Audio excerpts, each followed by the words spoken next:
Just a little bit about General Hospital. Tell us about your experience on the show. What's that been like? Well, my experience on General Hospital, it was very interesting coming back to the show after having been gone for 15 years. Mm-hmm. It was a little surreal for about the first month. I mean, there were a lot of people that I had worked with my first go round, and there were a lot of new faces, and it felt very familiar, but it also felt very new. It was exciting to be back for the 50th anniversary of the show. I mean, General Hospital has been a part of, I guess, the fabric of television in a lot of people's lives for, it's multi-generational. And also I was able to be a participant in the 13,000th episode, which was very cool. But I am now done with the show, and I am going to be starting back at CBS playing Deacon Sharp on The Bold and the Beautiful, and I'm extremely excited about that. That's really exciting. How have the fans reacted to that, your comeback so far? What's the response been? It's been extremely positive. I mean, there are a lot of people that were saddened to see me go from GH, and I feel badly because I do feel a real I feel allegiance to the fans. I mean, the fans are everything, and this was just something that I really had to do, and I'm looking to the future now. Yeah, definitely, because when people hear AJ Quartermain, it's like, it's you right here. You know what I mean? People, it's like, everybody thinks of you. What can we do, No, I mean, I've got a really strong attachment to that character. I in a lot of ways, I kind of grew up playing that guy. I mean, I was a kid when I started playing him, and to come back, 15 years later, that was great. I'll miss playing him, but I have to tell you, I really do love playing Deacon Sharp. Yeah. Well, what can we expect from your character coming up now?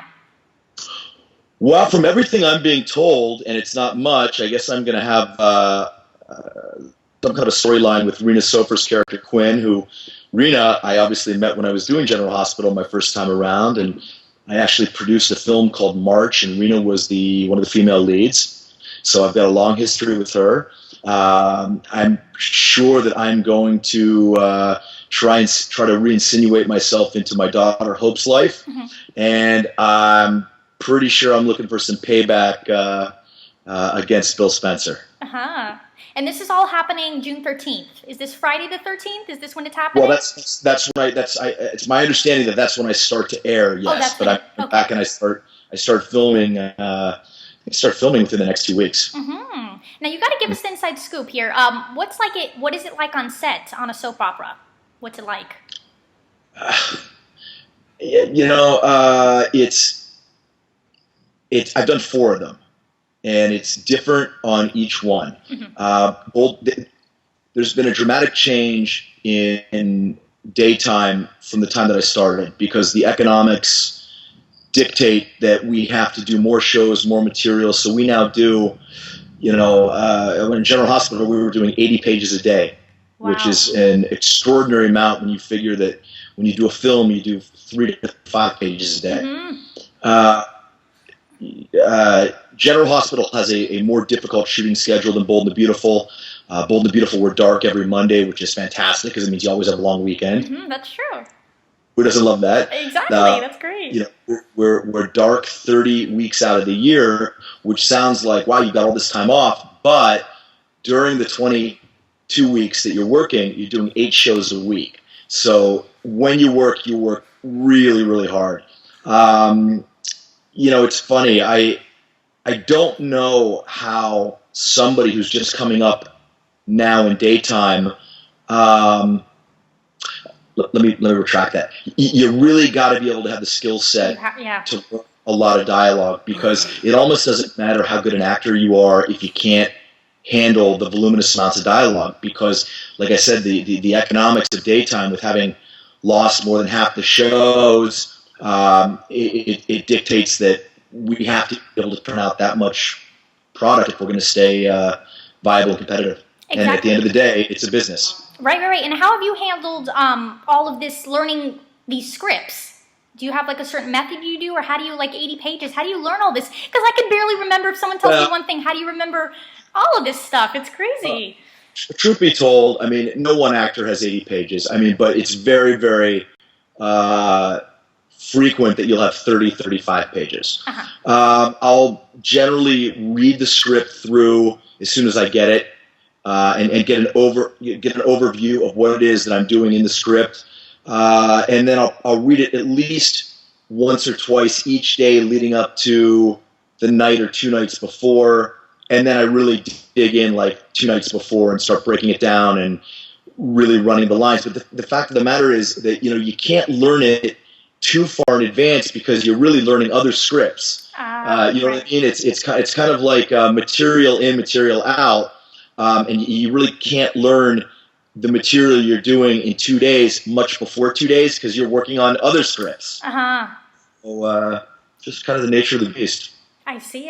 Yeah, definitely. It just seems like so much to take on at one time. So you must have a super it is, but mind. it's a little. I guess it's a little like going to the gym. In the beginning when you do a new exercise or something, you have to build up your strength. But it's it's like a muscle, like anything else. And as I've worked more, I've gotten better at learning dialogue quickly. And now I really can learn it pretty quickly. Exactly. You can tackle it now. Like you said, you've been doing this for years, so it's just like you know everything. So that's good. Learning the dialogue really is not the most difficult part of the job. I mean, the most difficult thing is bringing life to it and making it interesting and compelling and finding, the nuances, especially in daytime where you're often saying dialogue that's very,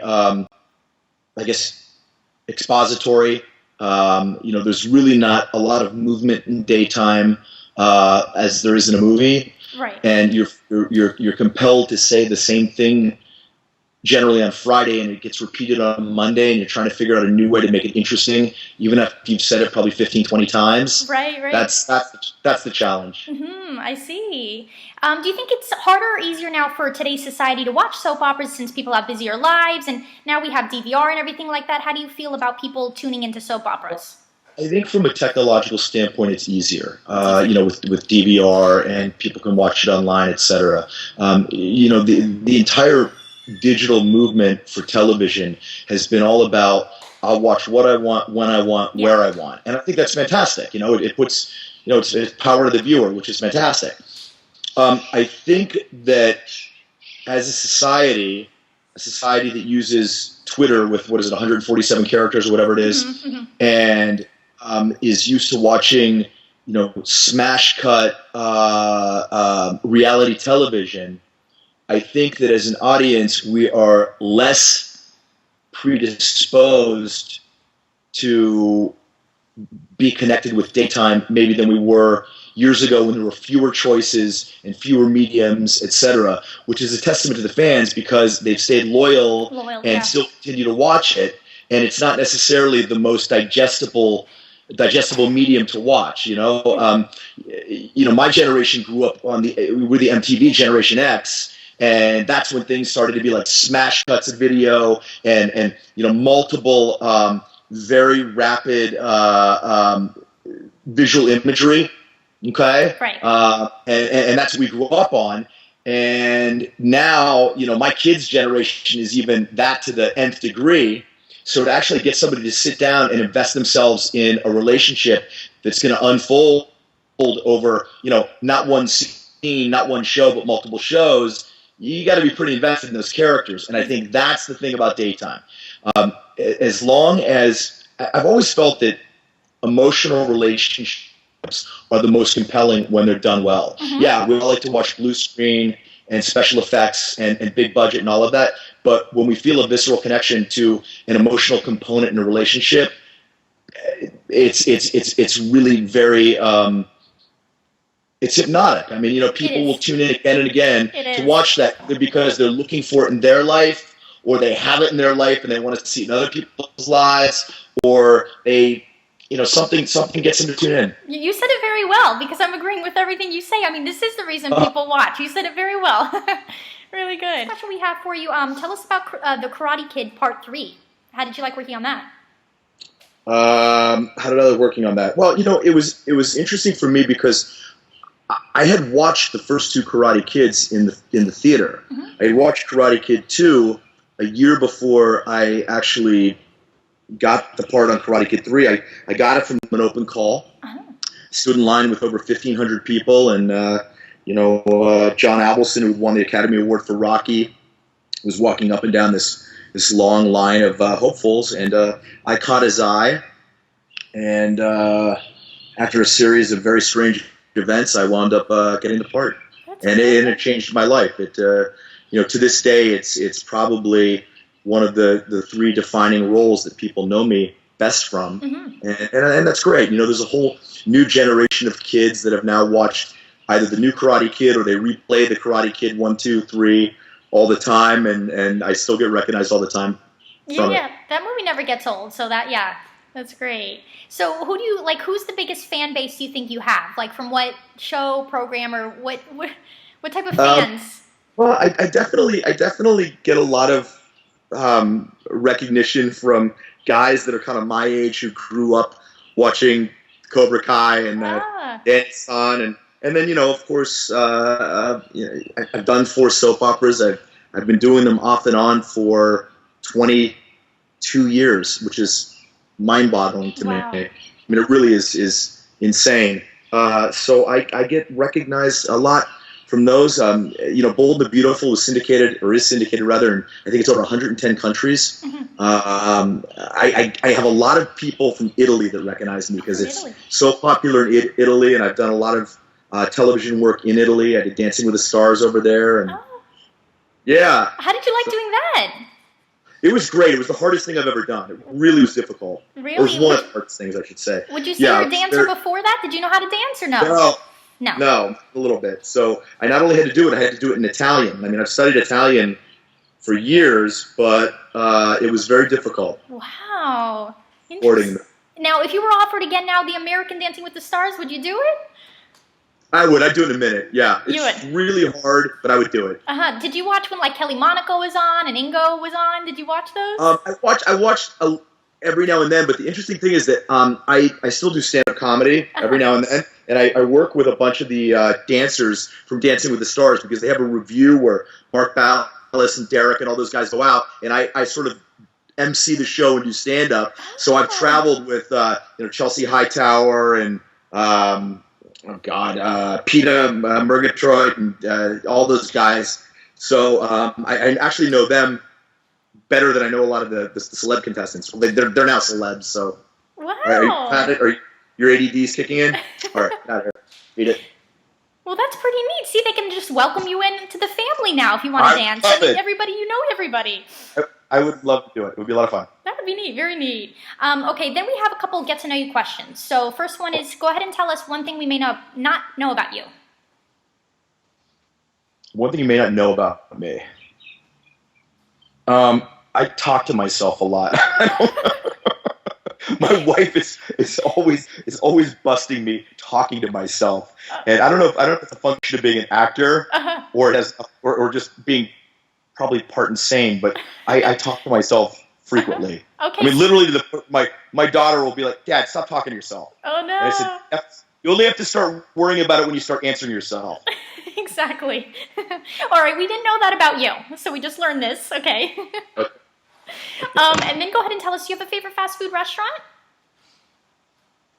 Do you have a favorite? I try not to eat fast food. Mm-hmm. If you I really do. Yeah. But I got to tell you, I'm real partial to Popeyes. Oh, Popeyes. That's good. Like Popeyes. We love Popeyes.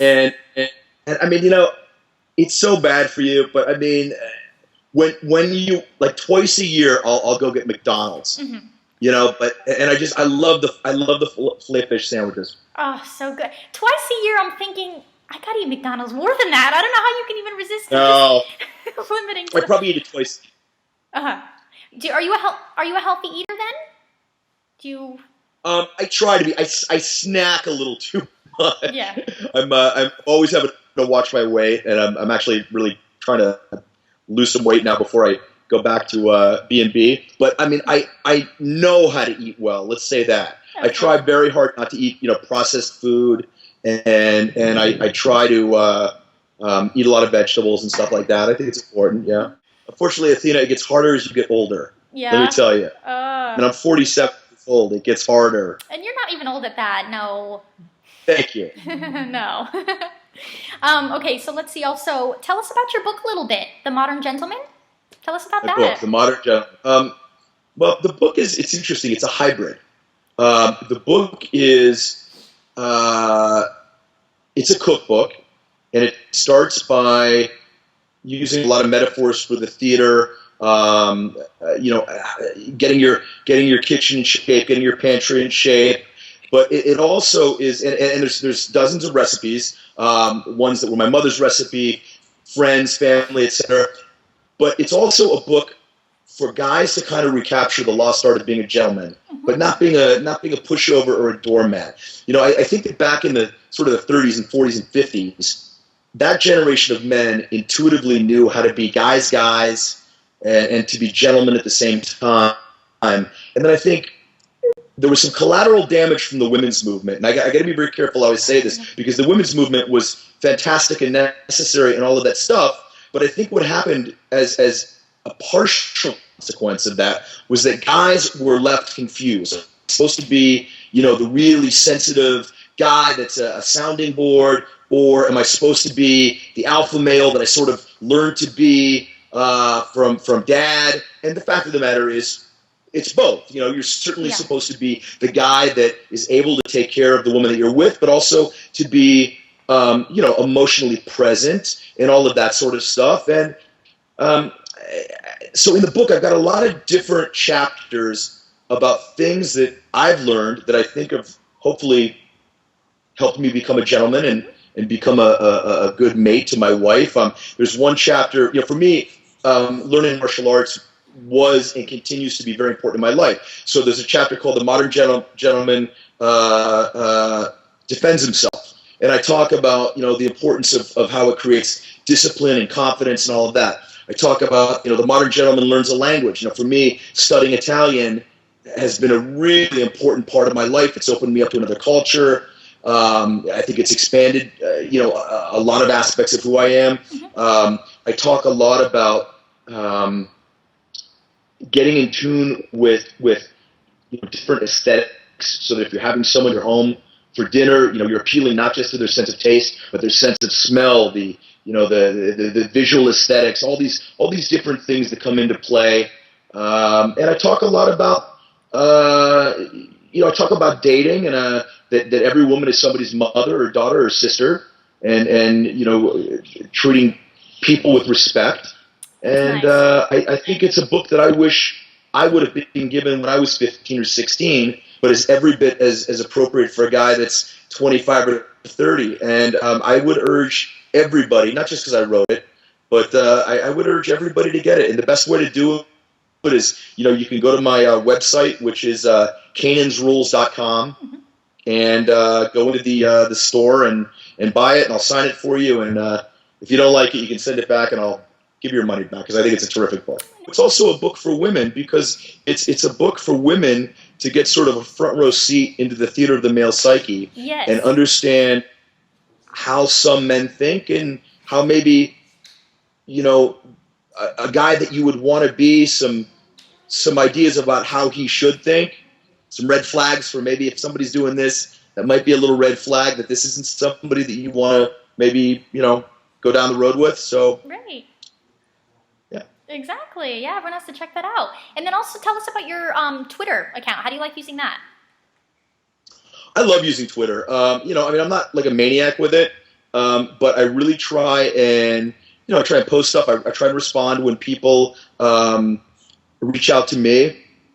It's a really great way. I don't really use Facebook at all anymore. I use Twitter as a way of letting everyone know, what I'm doing professionally, how they can keep up with my career. So if anybody wants to follow me, it's Sean Kanan at Twitter, or Twitter at Sean Kanan, I guess. And I really like following people and seeing what they're doing. And I think it's one more thing that makes our huge world more interconnected and more small. I mean, our world has gotten so much smaller thanks to social networking and thanks to 24-hour news, that we really have become a much more globally linked community, which I think is ultimately going to make us.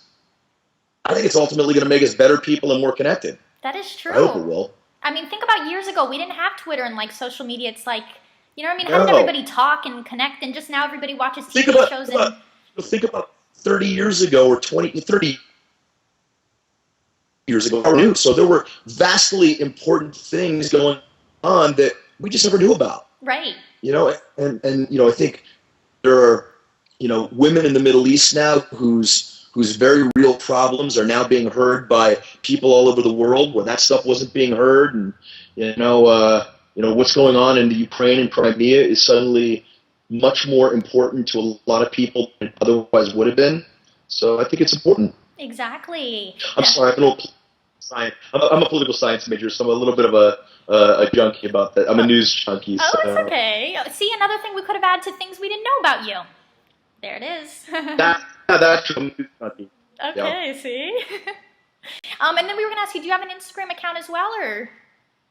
Don't use Instagram. I've got my hands full. Okay. Don't use that. So everyone can definitely check you out on Twitter then, okay. They will. I hope everyone will join and follow me and keep up with what I'm doing. And I often follow people back who follow me, so keep up with each other. Yes.